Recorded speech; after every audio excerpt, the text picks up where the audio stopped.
രാഷ്ട്രീയമായ ഇടപെടൽ ഉണ്ടായിട്ടുണ്ടെങ്കിൽ അത് കോൺഗ്രസിൻ്റെ ഭാഗത്തു നിന്നായിരിക്കും. CPM അങ്ങനെ ഇടപെടേണ്ട ഒരു ആവശ്യവുമില്ല.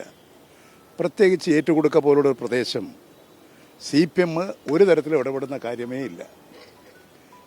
ഈ BLO മരണപ്പെട്ട ആത്മഹത്യ ചെയ്ത സംഭവം വളരെ ദുഃഖകരമാണ്.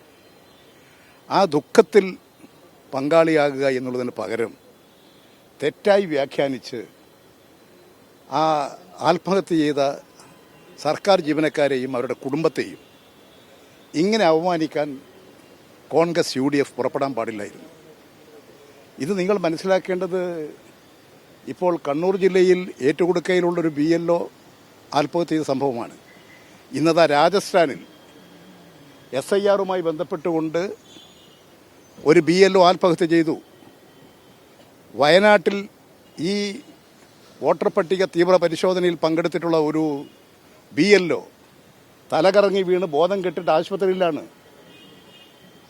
ഇത് വയനാട്ടിൽ മാത്രമല്ല, പല പ്രദേശങ്ങളിലും ഇത്തരം സംഭവങ്ങൾ ഉണ്ടായിരിക്കുകയാണ്. അതുകൊണ്ടിപ്പോൾ ബംഗാളിൽ ഒരു BLO തലകറങ്ങി വീണ് കൽക്കട്ടയിൽ ആശുപത്രിയിലാണ്. ഇത് നാം മനസ്സിലാക്കേണ്ടത്, ഈ SIR തീവ്ര വോട്ടർ പരിശോധന ഇത് യഥാർത്ഥത്തിൽ ഒരു വസ്തുതാപരമായി കാര്യങ്ങൾ പരിശോധിക്കുന്നതിന് വേണ്ടിയിട്ടുള്ള സംവിധാനമല്ല. BJPക്ക് അനുകൂലമായി വോട്ടർ പട്ടിക മാറ്റി തീർക്കാൻ അവർ നടത്തിക്കൊണ്ടിരിക്കുന്ന ഒരു നിലപാടിൻ്റെ ഭാഗമാണ് ഈ നടപടികളെല്ലാം എന്ന് നിരീക്ഷിക്കുന്ന ഒരാൾക്ക് മനസ്സിലാക്കാൻ കഴിയും. ഇപ്പോൾ ബീഹാർ നിയമസഭാ തെരഞ്ഞെടുപ്പ് നടന്നു. എത്ര ലക്ഷം വോട്ടർമാരെയാണ് നീക്കം ചെയ്തത്? എത്രമാത്രം ആളുകളെ പുതുതായി കൂട്ടിച്ചേർത്തു? അതിലെല്ലാം തെരഞ്ഞെടുപ്പ് കമ്മീഷനെ ഉപയോഗിച്ചുകൊണ്ട് തെറ്റായിട്ടുള്ള നിലയിൽ പ്രവർത്തിച്ചു വരികയാണ്. ഇതങ്ങേയറ്റം പ്രതിഷേധാർഹമാണ്. ഇവിടെ തന്നെ ഈ തീവ്ര പരിശോധനയ്ക്ക് വേണ്ടി BLOമാരെ നിശ്ചയിച്ചു. ഒരു ജീവനക്കാർക്ക് ചെയ്യാൻ കഴിയാവുന്ന ഒരു പ്രവർത്തനത്തിനൊരു പരിധിയില്ലേ? അവരുടെ മേലെ ഭീഷണി, സമ്മർദ്ദം ഇതെല്ലാം ചെലുത്തിക്കൊണ്ട് അവർക്ക് ചെയ്യാൻ കഴിയാവുന്ന പ്രവൃത്തികൾക്കപ്പുറമല്ലേ അവരുടെ മേലെ ഭാരം അടിച്ചേൽപ്പിക്കുന്നു. നിങ്ങൾ നാളെ 4 മണിക്ക് മുമ്പ് സബ്മിറ്റ് ചെയ്തില്ലെങ്കിൽ നിങ്ങൾ പടി പോകും, നിങ്ങളെ പുറത്താക്കും, നിങ്ങളെ അറസ്റ്റ് ചെയ്യും എന്നൊക്കെ പറയാൻ തുടങ്ങിക്കഴിഞ്ഞാൽ എങ്ങനെയാണ് ഒരു സർക്കാർ ജീവനക്കാരന് മര്യാദക്ക് ജോലി ചെയ്യാൻ സാധിക്കുക? അവർക്ക് ജോലി ചെയ്യാൻ കഴിയുന്നതിനപ്പുറമാണ് അവരെ ഏൽപ്പിച്ചിട്ടുള്ള ചുമതല. ഇപ്പോൾ തന്നെ കഴിഞ്ഞ ദിവസം രാഷ്ട്രീയ പാർട്ടികളുടെ സംസ്ഥാന തലത്തിലുള്ള യോഗം തിരുവനന്തപുരത്ത് ചേർന്നു.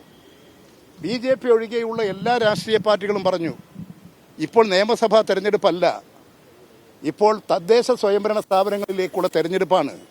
അതിൻ്റെ വോട്ടർ പട്ടികയും പ്രവർത്തനങ്ങളും നടന്നു വരുന്നതിനിടയിൽ ഇത്തരത്തിലൊരു നിലപാടിലേക്ക് പോയാൽ ഇത് ആ തെരഞ്ഞെടുപ്പിനെയും അലങ്കോലപ്പെടുത്തും.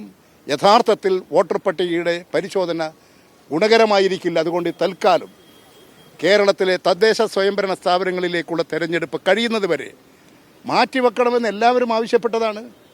പക്ഷേ തെരഞ്ഞെടുപ്പ് കമ്മീഷൻ അത് മാറ്റിവെക്കുന്നില്ല. ഈ 9-ാം തീയതിയാണല്ലോ ഇവിടെ തെരഞ്ഞെടുപ്പ്. അന്നിത് മുഴുവൻ സബ്മിറ്റ് ചെയ്യണം, അതിൻ്റെ പ്രവർത്തനം പൂർത്തീകരിക്കണമെന്നാണ് ഇപ്പോൾ തെരഞ്ഞെടുപ്പ് കമ്മീഷൻ, ഈ കേന്ദ്ര തെരഞ്ഞെടുപ്പ് കമ്മീഷൻ പറഞ്ഞിരിക്കുന്നത്.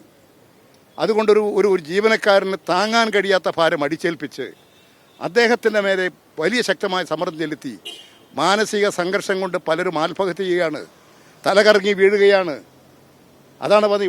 ഇവിടെ കേരളത്തിൽ മാത്രമല്ല, രാജസ്ഥാനിൽ ഇതുപോലെ ജീവനക്കാരൻ ആത്മഹത്യ ചെയ്തു.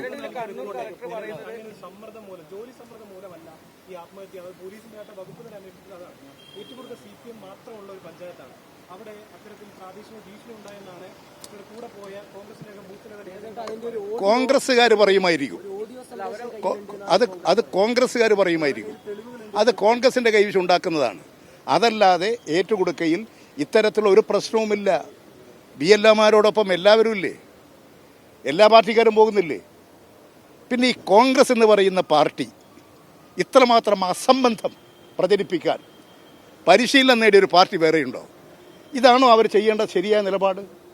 ആ കുടുംബത്തിൻ്റെ മരണപ്പെട്ടുപോയ ജീവനക്കാരൻ്റെ പിതാവും മാതാവും സഹോദരങ്ങളും പറഞ്ഞില്ലേ, ഞങ്ങളോട് പറഞ്ഞിട്ടുണ്ട്, ഈ ജോലിയുടെ ഭാരം സഹിക്കാൻ കഴിയുന്നില്ല എന്ന് ഞങ്ങളോട് പറഞ്ഞിട്ടുണ്ട്. ഇതിലൊരു രാഷ്ട്രീയ പാർട്ടിയുടെയും ഇടപെടലില്ല എന്ന് ആ ജീവനക്കാരൻ്റെ പിതാവ് പറഞ്ഞില്ലേ? നിങ്ങൾ അതിനല്ലേ പ്രാധാന്യം കൊടുക്കേണ്ടത്? ഈ നിലവാരമില്ലാത്ത കോൺഗ്രസ്സുകാർ പറയുന്നതിനോടോ? എന്ത് കലക്ടറുടെ ഉത്തരവാദിത്വം നിർവഹിക്കുമായിരിക്കും. അതല്ല ഇവിടെ പ്രശ്നം. കോൺഗ്രസ്സുകാരൻ പറഞ്ഞത് കൊടുക്കുകയാണോ വേണ്ടത്? അല്ല ജീവനക്കാരൻ്റെ പിതാവ് പറഞ്ഞത് കൊടുക്കുകയാണോ വേണ്ടത്? നിങ്ങളെന്തിനാ ഈ നിലവാരമില്ലാത്ത കോൺഗ്രസ്സുകാരുടെ വാക്കുകൾ ആ ഏറ്റുകൊടുക്കയിലെ നിലവാരമില്ലാത്ത ഏതെങ്കിലും ഒരു താഴേക്കടയിലുള്ള ഒരു കോൺഗ്രസ്സുകാരൻ പറയുന്നത് അർത്ഥവാക്യമാക്കിയെടുത്ത് ഇത്തരം ഒരു പ്രശ്നത്തിൽ നിങ്ങൾ പ്രചാരവേല നടത്താൻ പാടുണ്ടോ? അത് കോൺഗ്രസിൻ്റെ സംസ്കാരമാണ്, അത് UDFിൻ്റെ സംസ്കാരമാണ്. പ്രതിപക്ഷ നേതാവ് ഇവിടുത്തെ യൂത്ത് കോൺഗ്രസ്സുകാരൻ പറയുന്നതല്ലേ പ്രതിപക്ഷ നേതാവ് പറയുക? അയാൾ ഇവിടെ വന്നിട്ടാണോ? ഞാനിപ്പോൾ അവിടെ പോകുന്നുണ്ട് ഏറ്റുകൊടുക്കുക. ആ മരണപ്പെട്ട ജീവനക്കാരൻ്റെ വീട്ടിൽ ഞാൻ പോകുന്നുണ്ട്. അവിടെ തിരുവനന്തപുരത്ത് കുത്തിയിരുന്നാൽ VD സതീശന് ഇത് അറിയുമോ? ഇവിടുത്തെ കോൺഗ്രസ്സുകാർ പറയുന്നതല്ലേ. ഇവിടെ പ്രചരിപ്പിക്കുന്ന തെറ്റായ കാര്യം VD സതീശനോട് പറയും, കോൺഗ്രസിൻ്റെ നേതാക്കളോട് പറയും, നാളെ വേണമെങ്കിൽ രാഹുൽ ഗാന്ധിയോട് പറയും. അത് കേട്ട് പറയുന്നവരായി കോൺഗ്രസ് അധപ്പതിച്ചതാണ് ഇപ്പോൾ അവർക്ക് അനുഭവിച്ചുകൊണ്ടിരിക്കുന്ന ദുരന്തം. ആ ദുരന്തം കണ്ട് മനസ്സിലാക്കിയിട്ടെങ്കിലും ശരിയായ രാഷ്ട്രീയ നിലപാട് സ്വീകരിച്ചു പോകാൻ കോൺഗ്രസിന് കഴിയണം എന്നാണ് എനിക്ക് അഭ്യർത്ഥിക്കാനുള്ളത്.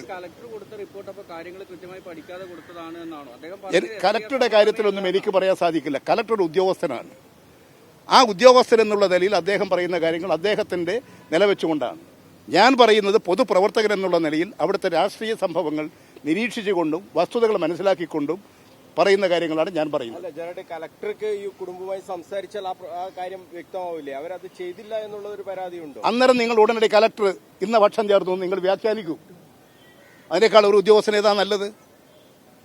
നിങ്ങൾ സത്യങ്ങൾ നിങ്ങൾ കണ്ടെത്തൂ. എന്തിന് കലക്ടർ ചോദിച്ച് കാര്യങ്ങൾ പറയാൻ നിൽക്കണം? നിങ്ങൾക്ക് പോയാൽ ആ പിതാവ് പറഞ്ഞ കാര്യം നിങ്ങൾ ഇന്ന് മലയാള മനോരമയിലും മാതൃഭൂമിയിലും വന്നില്ലേ? അതല്ലേ നിങ്ങൾ പ്രചരിപ്പിക്കേണ്ടത്? അത് അദ്ദേഹത്തോട് ചോദിക്കൂ. ഞാൻ ചോദിക്കുന്ന അദ്ദേഹം ഉദ്യോഗസ്ഥനാണ്. ഉദ്യോഗസ്ഥൻ എന്നുള്ള നിലയിൽ അദ്ദേഹത്തിന് ചിലപ്പോൾ അദ്ദേഹത്തിൻ്റെതായ പരിമിതികളുണ്ടാകും. അദ്ദേഹം പറയുന്ന കാര്യങ്ങൾ ഉദ്യോഗസ്ഥൻ എന്നുള്ള നിലയിൽ ഒരു സൂപ്പർ പവറുള്ള ഉദ്യോഗസ്ഥൻ എന്നുള്ള നിലയിൽ ഒരു ജില്ലയുടെ കലക്ടർ എന്നുള്ള നിലയിൽ അദ്ദേഹം പറയുന്ന കാര്യങ്ങൾ അദ്ദേഹത്തോട് ചോദിക്കൂ. പക്ഷേ ഇത് അവിടുത്തെ അനുഭവങ്ങളല്ലേ, ആ ആത്മഹത്യ ചെയ്തല്ലേ, അതിന് വേറെ എന്തെങ്കിലും കാര്യങ്ങളുണ്ടോ? അല്ലെങ്കിൽ കോൺഗ്രസ്സുകാർ പറയുന്ന ഈ നിലവാരമില്ലാത്ത താഴേക്കടയിലുള്ള വാർഡ് മെമ്പർ പറയുന്നത് കേട്ട് അത് പ്രചരിപ്പിക്കാനൊന്നും കലക്ടർ നിൽക്കുമെന്ന് എനിക്ക് തോന്നുന്നില്ല.